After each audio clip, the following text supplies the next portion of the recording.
नमस्कार दर्शक बंधु प्रधान ट्रेंडिंग रे आपन स्वागत। आशा करूँ कि आपण मैंने समते भलर थे।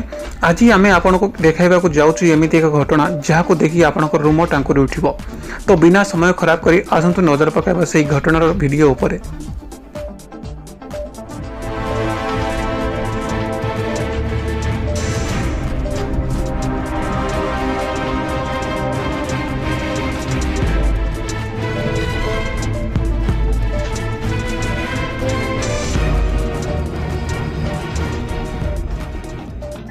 जड़े बाइक चालक सहित घटी दुर्घटना छाती थरईदेला यह भिडियो हेउची कर्णाटक बेंगलोर गोटी स्कूटी बालर किसी एभली भूल यह बाइक बाला को एमती दशा भोगवाक पड़ा।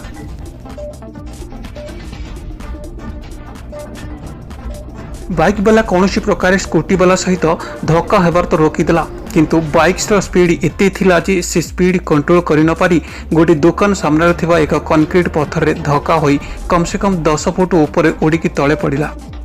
एथि सहित पछरु आसुथिबा बाइक बाला भी एथिरु बंचिबा असंभव थिला। से मध्य सड़क रे पड़िथिबा बाइक सहित धक्का होई तले पड़िगला।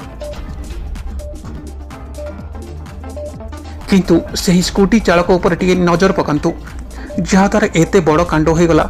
थरे भी पछकु फेरी देखिला नहीं, से निज रास्ता रे पळाईगला। शेष रे भूल तो कौन व्यक्ति सहित भी होता है, किंतु एठी मनुष्यर मानविकता भूलीगला से स्कूटी चालक। सूचना मुताबक यही बाइक बाला नाम सुशांत होता बेले बयस पखापाखि 30 बोली कहुযাଉଛି।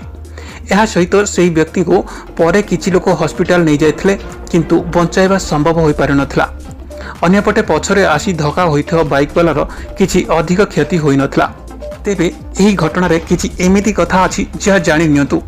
जो व्यक्ति सह दुर्घटना घटिथिला सेही व्यक्ति जनक हेलमेट तो पिंधिथिले, किंतु धक्का हेबा परे मुंडरू हेलमेट बाहर जाइथिला।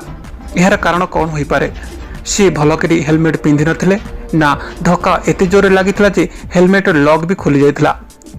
अन्यपटे पछरे धक्का होइथिबा बाइक बाला ऊपर भी ध्यान दियंतु। से व्यक्ति सह भी समान धारणा घटना घटी।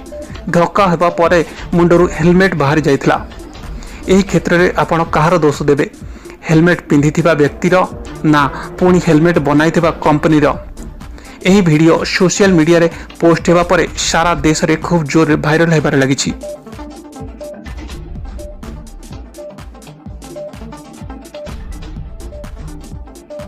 तो दर्शक बंधु, गाड़ी चलाउथिबा बेले सावधान सह गाड़ी चलांतु। गाड़ीर गति निजे कंट्रोल रखंतु। हेलमेट ठीक भाव में पिंधंतु आउ भल कंपनी हेलमेट पिंधंतु। वीडियो देखि आपनकर मतामत आमको कमेंट रे जणांतु। वीडियोटी को लाइक करंतु। चैनल को नुआ करि आस्थिले चैनल को सब्सक्राइब करी पाखरे थिबा घंटी बटन को दबाई दियंतु, जहाद्वारा नूतन खबर नोटिफिकेशन सर्वप्रथम मिल परिबो।